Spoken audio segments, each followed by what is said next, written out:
What if the more you explain yourself, the more people stop listening? What if defending your truth only makes you look guilty in a world that thrives on drama? And what if silence is not weakness, but the exact move that sets everything right? Because here's the paradox no one talks about. The louder you fight for justice, the more desperate you appear.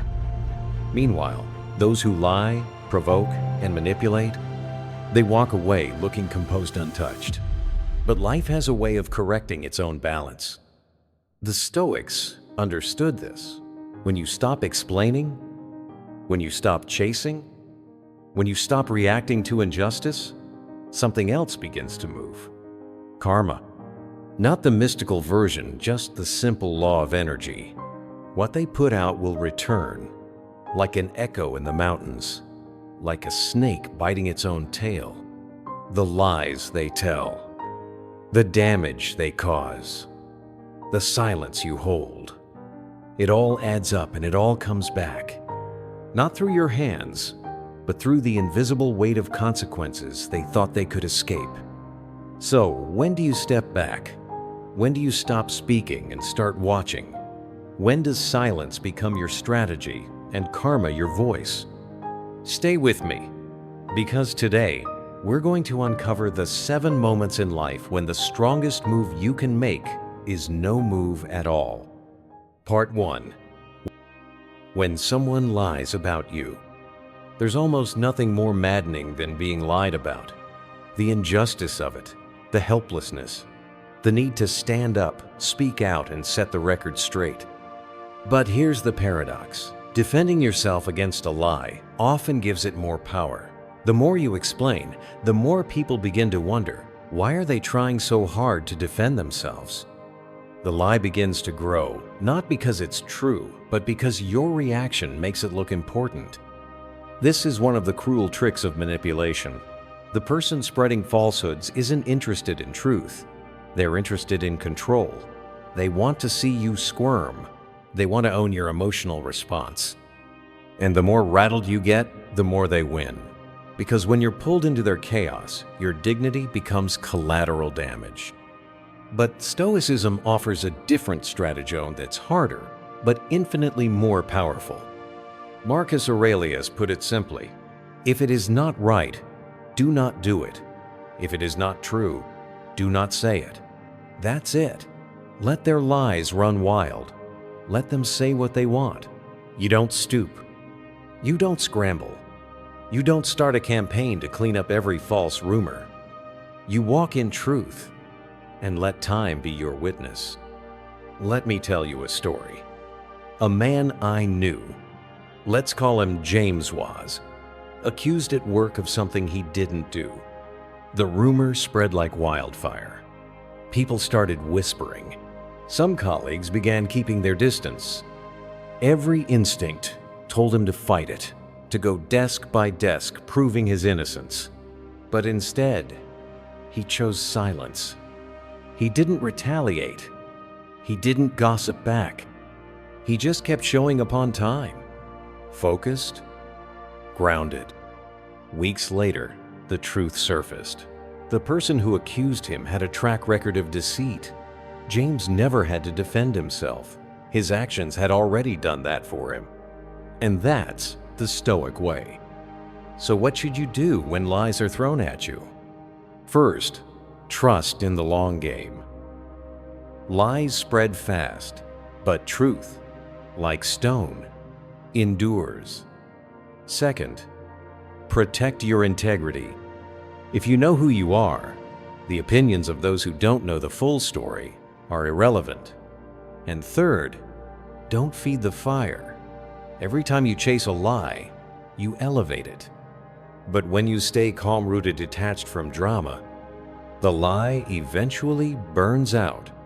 Your silence is not weakness, it's strategy.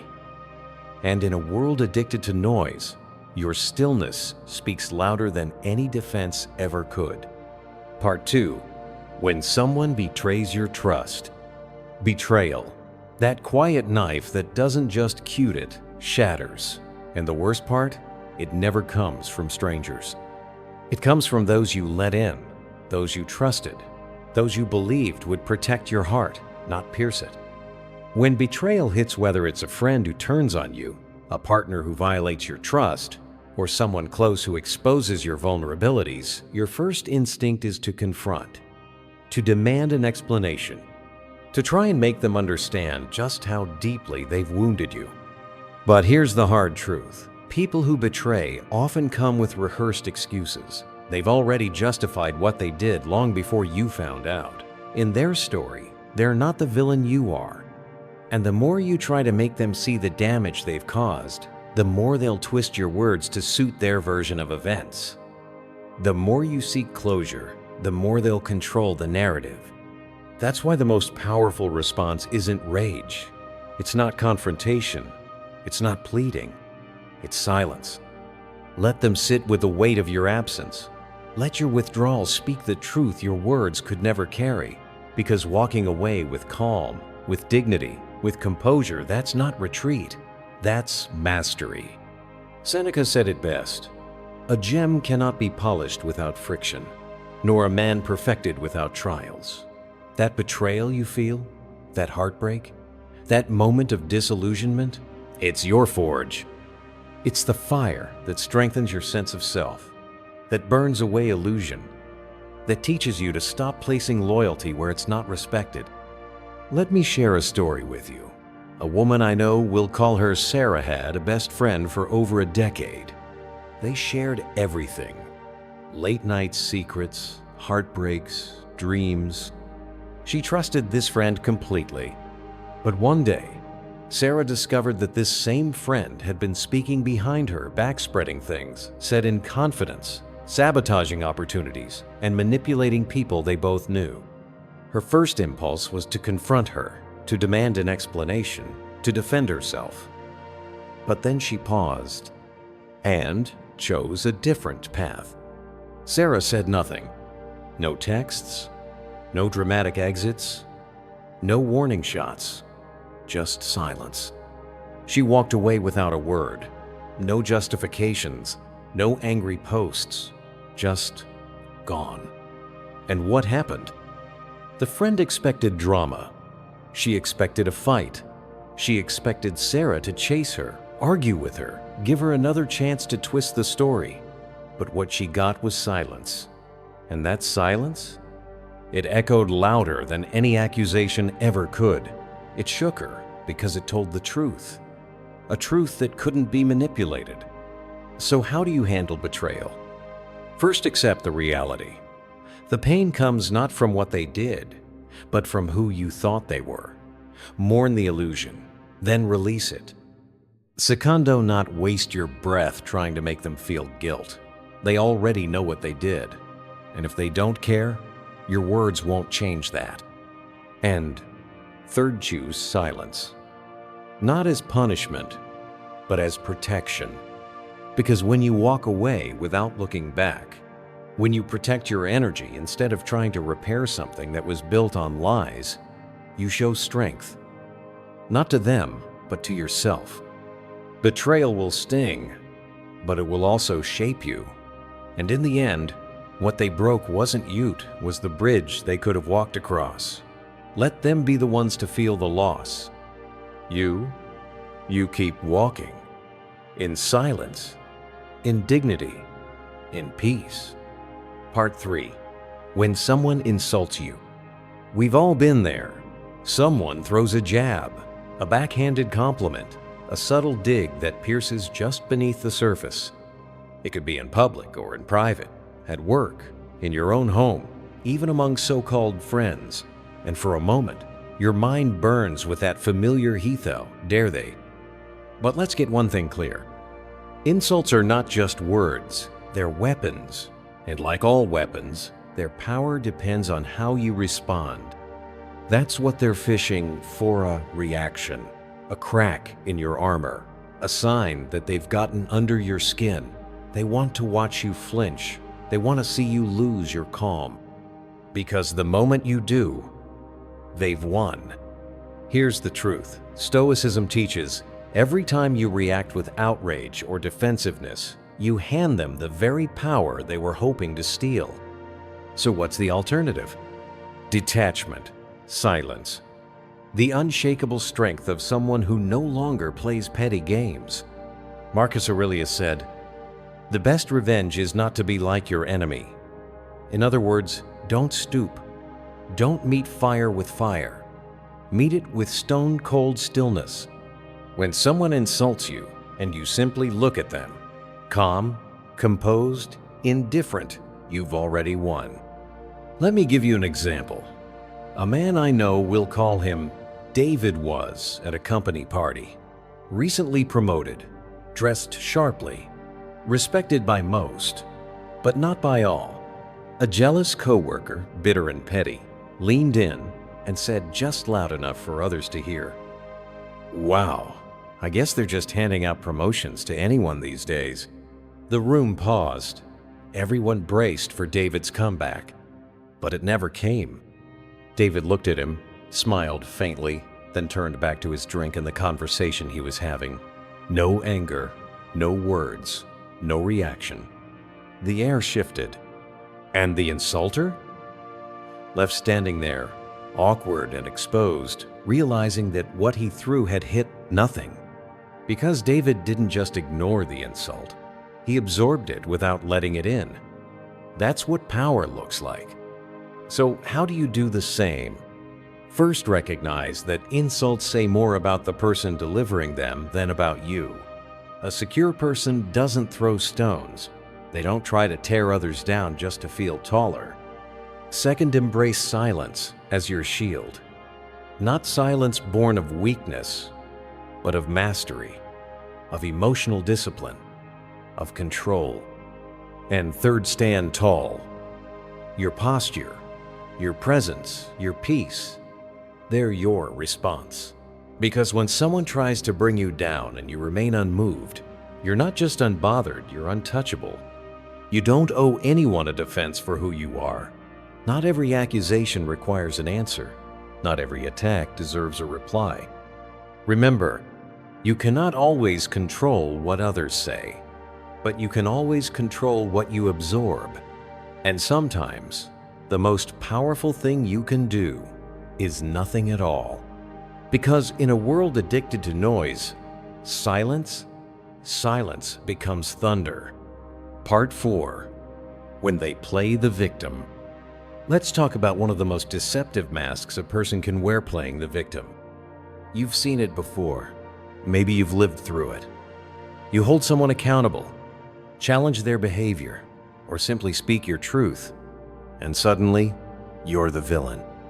They spin the story, edit out their part, and somehow make it all about how you wronged them. And no matter how calmly you try to explain, no matter how much evidence you bring to the table, it only makes things worse. Why? Because you're no longer fighting facts. You're up against a performance. You see, people who play the victim aren't looking for resolution. They're looking for attention. They're not trying to fix the problem. They're trying to control the narrative, and you're just a prop in their story. The more you defend yourself, the more desperate you look. The more you speak, the easier it becomes for them to twist your words. You fall into their trap, where your reaction becomes their justification. This is where Stoicism shows its strength. Epictetus said, "To complain is always non-productive and never appropriate." And when someone turns every conflict into a pity party, your silence isn't surrender, it's wisdom. It's restraint. It's power. Because while they manipulate people's sympathy today, the truth has a longer memory. Let me share a story. There was a woman named Rachel. Sharp, respected, diligent. She worked with a colleague who always found a way to become the victim. If you raised a concern, she'd cry. If you asked a hard question, she'd say she felt bullied. And she made sure to do it in front of the right people, the ones who'd believe her first and ask questions later. At first, Rachel tried to reason. She explained. She showed proof. She even stayed late to write emails detailing facts, trying to be fair, but none of it worked. Because the coworker didn't want truth. She wanted control. She fed off the drama. And Rachel? She was just giving her fuel. So Rachel stopped. She went silent. She stopped explaining. She stopped trying to be understood. She just did her work with excellence, stayed grounded, and let time do the talking. And slowly, it did. People started noticing the pattern. The coworker cried one too many times, claimed to be the victim in one too many situations. And soon, the same people who once rushed to her defense started backing away. Her reputation unraveled not because Rachel fought her, but because the performance lost its audience. So how do you handle someone like this? First, stop arguing. You can't win a debate against someone who rewrites the story in their favor. Every word you say becomes a script for their next scene. Second, stay calm. Stay still. Let them spin themselves into a corner. It's only a matter of time before people start asking, why does this always happen to them? And third, trust karma. Not as revenge, but as a mirror. Because over time, people reveal themselves. The one who constantly cries, victim, will eventually run out of sympathy. And you walk on, silent, dignified, untouched. Because real strength doesn't come from proving your innocence. It comes from refusing to entertain the lie. Part 5. When they ignore your worth. Let's talk about a quiet kind of pain. One that doesn't leave bruises, but leaves you hollow. Being undervalued. Maybe it's in a relationship, a friendship, a job. You show up, you give, you care, you're present. But all you get back is silence, indifference, or worse, entitlement. The more you offer, the more they expect. And somewhere along the way, your presence became background noise. Always there, always giving, always overlooked. And the instinct? It's to prove, to chase, to demand to be seen, to say, look at everything I do. Don't you see my value? But here's the Stoic truth: it never works. Because the moment you start begging for recognition, you lose it. The moment you chase after validation, you place your self-worth in someone else's pocket, and they know it. Whether consciously or not, people don't cherish what's always available. They value what can walk away. You become stronger not when they finally see you, but when you stop needing them to. Seneca wrote, "Time discovers truth." And that includes the truth about who really valued you and who never did. But here's the twist: that truth only shows up in your absence. Let me share a story. There's a man I know. We'll call him Jake. The kind of person who remembers birthdays, who checks in when no one else does, who supports, encourages, listens, a rock for everyone around him. But over time, something started to feel off. If he didn't reach out first, silence. If he didn't make the plans, nothing happened. And when he finally stopped to reflect, it hit him.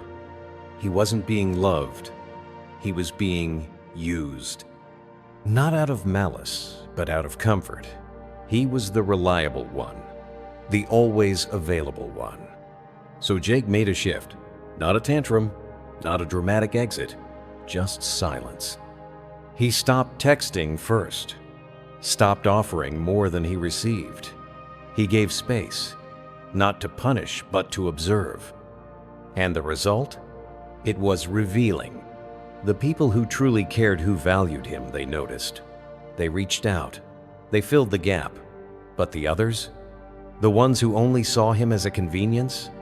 They faded. Quietly, effortlessly.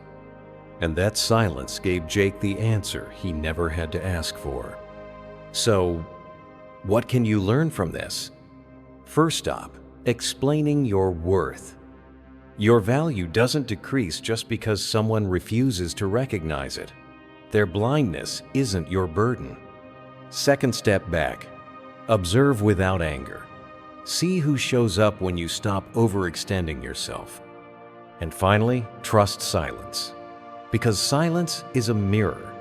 It shows you who's looking for you and who only noticed you when you were useful.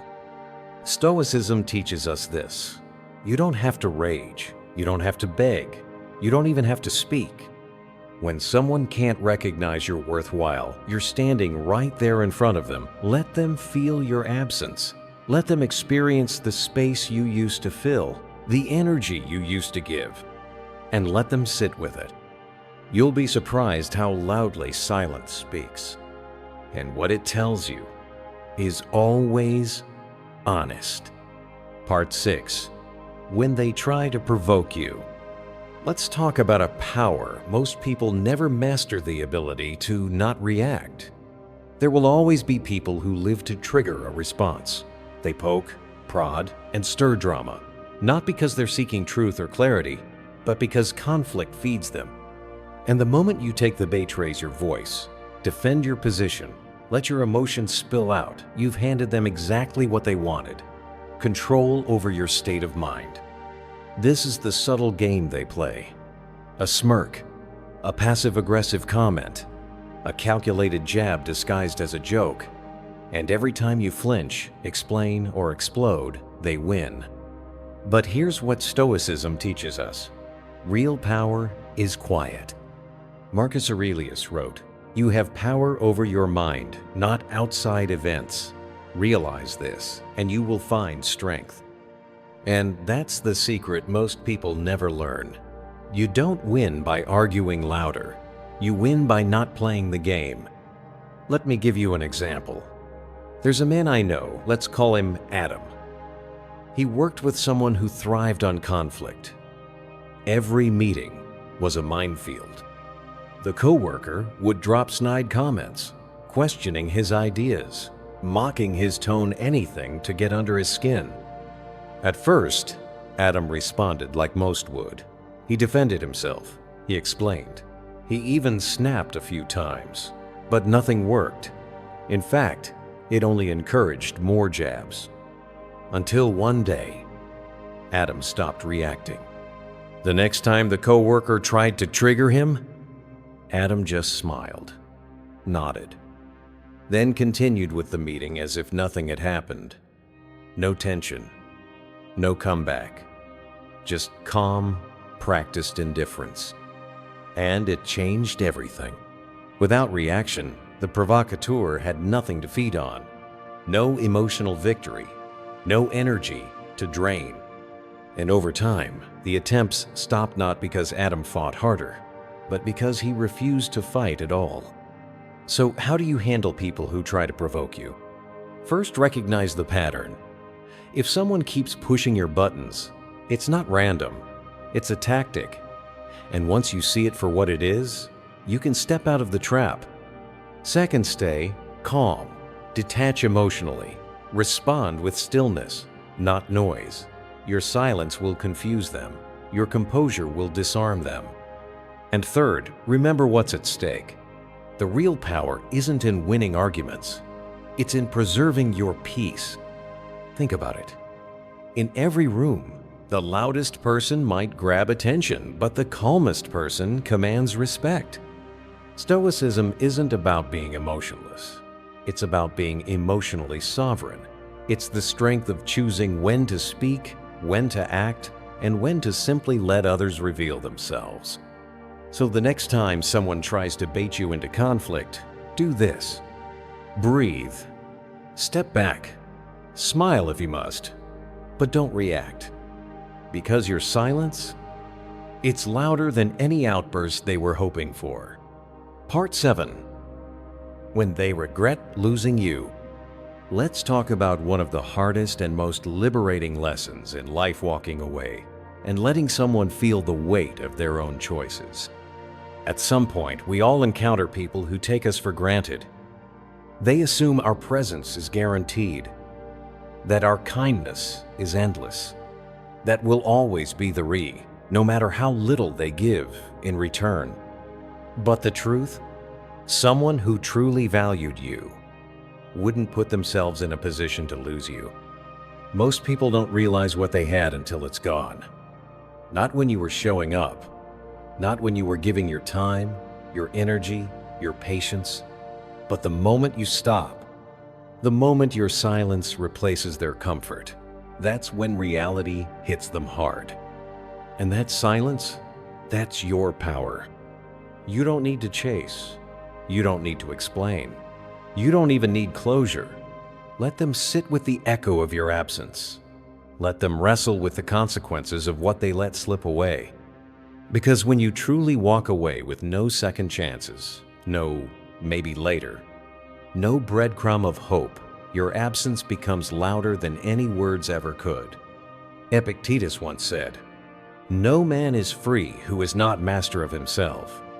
That's what this moment demands: mastery, discipline, the strength to walk away from those who never truly saw you, and the wisdom to never look back. Let me tell you a story. There's a woman I know, we'll call her Olivia.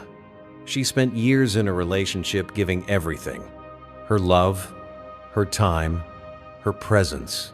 But her partner, he treated it all like a convenience. He thought she'd always be there. Until one day, she wasn't. No fight, no outburst, just silence. Olivia packed her dignity and walked out calm, certain, done. At first, he thought she was bluffing, that she'd eventually return. But the days turned to weeks, the weeks into months, and the silence became real. It sank in. And when he finally reached out full of apologies, promises, regret, Olivia had already rebuilt herself. She had moved on, and this time, she didn't look back. So, what's the lesson? First, don't make it easy for someone to return just because they regret what they lost. Regret is not the same as love. If it takes your absence for them to see your value, they never truly saw you to begin with. Second, resist the urge to explain. Let them wonder. Let them feel the silence you once filled so generously. That mystery, it does more than any speech ever could. And third, remember, self-respect isn't a slogan. It's a decision. It's the moment you say, "I will not be reduced to an afterthought." Because at the end of the day, the greatest lesson you can teach someone is this: once I'm gone, I'm gone. And the moment they realize they've lost something they'll never find again, that's the moment they finally understand. You weren't the one who lost. They were. So when you're gone, be gone. If they regret losing you, let them. Their regret is not your responsibility. Their lesson is not your burden. You don't owe them an audience for their guilt or a stage for their apology. Let them sit with it. Walk away with silence and never look back. Because when you do that, you let karma take over. There is no louder consequence than your absence, no clearer message than your refusal to return. And when they realize what they lost, they'll understand. The most powerful person in the room isn't the one who wins the argument. It's the one who walks away and never needs to return.